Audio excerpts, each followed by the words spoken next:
How's that look? Happy Friday. Thought I would change the angle on the camera. I received some feedback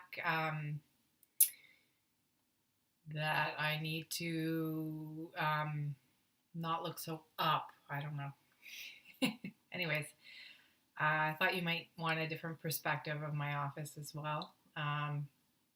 Pauline here.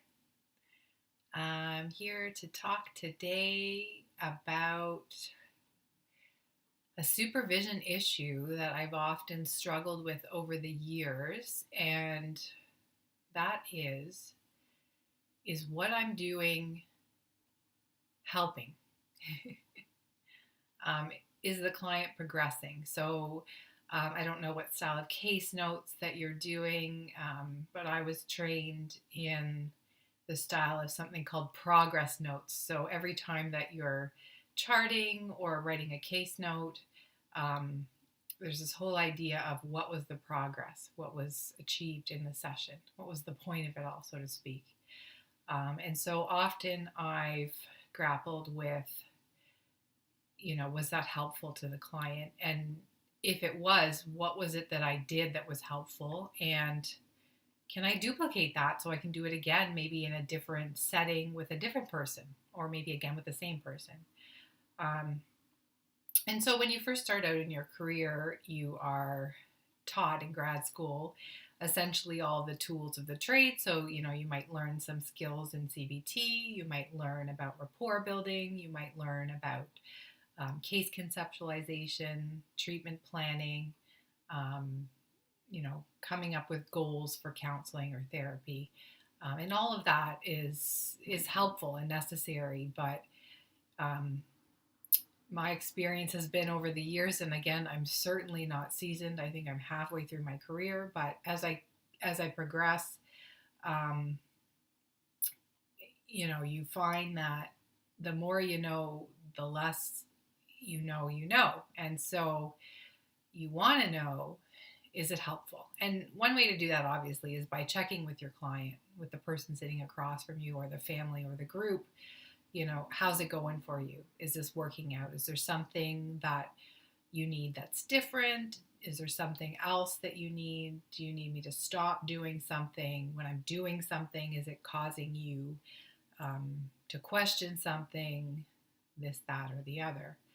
And so having open communication with your client is important, but you also want to ensure that you're adhering to some sort of evidence-based practice, right? So there's this push now, well, and has been for years, that, what we're doing is more than friendship. What we're doing is more than helping. We're actually performing now a regulated health act, which is psychotherapy or counseling. And so we want to make sure that what we're doing is the best that we possibly can do. And so I guess one way to check that would be to make sure that you have a supervisor, or that you have peer support, or that you have someone that you can speak with who knows the trade, who can sit with you and challenge you in with your caseload and can teach you things. So whether you actually have paid supervision or you seek out peer support, it's really important that you don't isolate yourself, and that you are checking to make sure that over time your clients are progressing. And so then how do you know if you might access supervision? How do you know that when you're in a supervision session that you're actually doing something that's helpful? So again, there's different models for supervision, but one of the things that you might want to do is come up with a structure for it, right? So that you're not just coming in and venting about the agency or the association that you work with, or venting about, clients not showing or clients not doing what they're supposed to do in session, right? So that you're actually looking at how am I engaging with others, and what am I doing, and is it working? And so there's different ways that you can do that. In a supervision session, you might want to structure it with someone, um, either peer support or supervisor, to say, um, is there a question that you want answered? Is there what is the clinical question they would ask? Whenever you do a referral for consultation with a psychiatrist or a psychologist, um, you you have to have a question, right? You don't just send the person to the service without expecting an answer. So the clinical question might be, is there a diagnosis or is there a recommended medication? For supervision, it might be, am I progressing? Or is there something else I could be doing? Or I'm stuck at this issue? Or what do you think I should do? That might be the clinical question. The other thing that you can do in supervision is look at yourself, right? How are you reacting? How are you using yourself in the session? Are you being triggered by something that your client is saying and in turn reacting in a way that might not be helpful? Are you identifying or maybe over identifying with something that the client is saying? And are you acting in a way that it might not be helpful? Or are you using yourself in a way where maybe self-disclosure benefited the client, and so you were able to share with them something semi-personal about you that might help to build rapport or to develop an understanding of the relationship? So all of that is really important, and it's really necessary, and use of self is a practice that is recommended in supervision. The other thing about use of self, have you noticed your own process in counseling over time? So are there significant patterns that that you partake in counseling, right?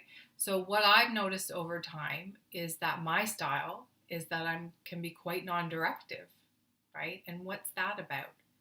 I think that my non-directive nature or my open nature is probably from professional experience that I've had at the beginning of my practice, right? So working from from a narrative therapy standpoint, looking at thickening the description of the story, being not knowing, and taking a step back and allowing space for the client. That's something that I've developed. Is that something that I've developed because I was trained, or is that something that I've developed because that fits with my personality and maybe not wanting to challenge people for fear that they might not like me or that they might think that I'm incompetent, right? So those are all good processes that I've explored, but that maybe you might want to explore if you see these things come up. What else? So looking at other processes therapeutically. So, going back over a session with someone and reflecting on what went well. So the strengths of the session, what you did well, what you felt went well. Because, sometimes you can get into situations where you feel like there's a flow and then it's a very easy process. And then sometimes you get into situations where, you're kind of glancing at the clock, you're wondering, is this going anywhere? Am I doing a good job? Or, oh no, this is going horribly wrong. I'm coming off looking like someone that doesn't know what they're talking about.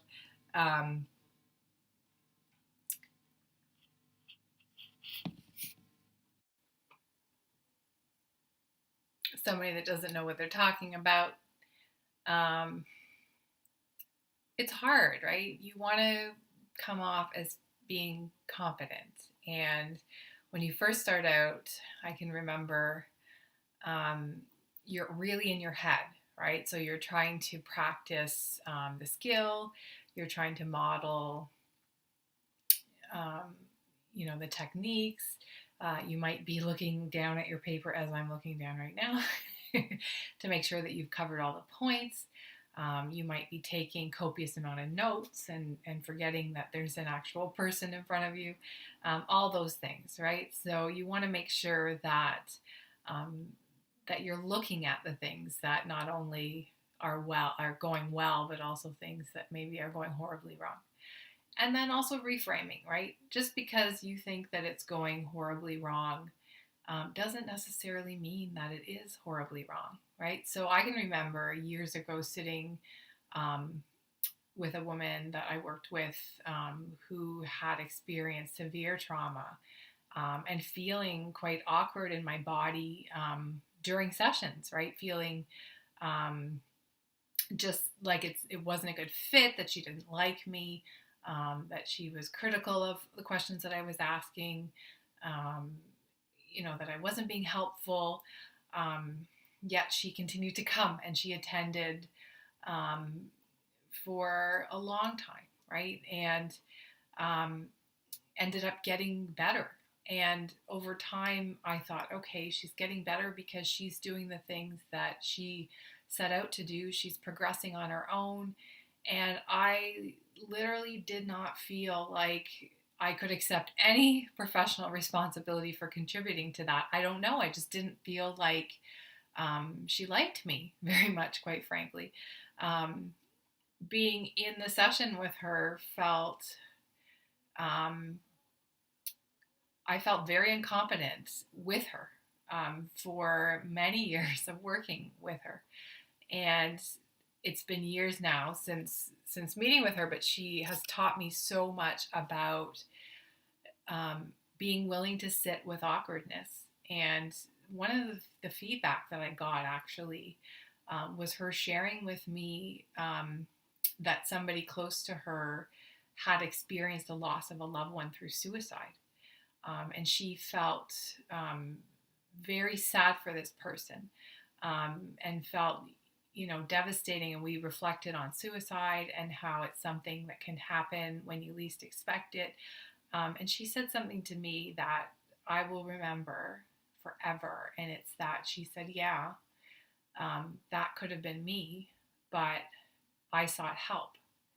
And as a result, I know that I don't have to die, that I do have meaning in my life.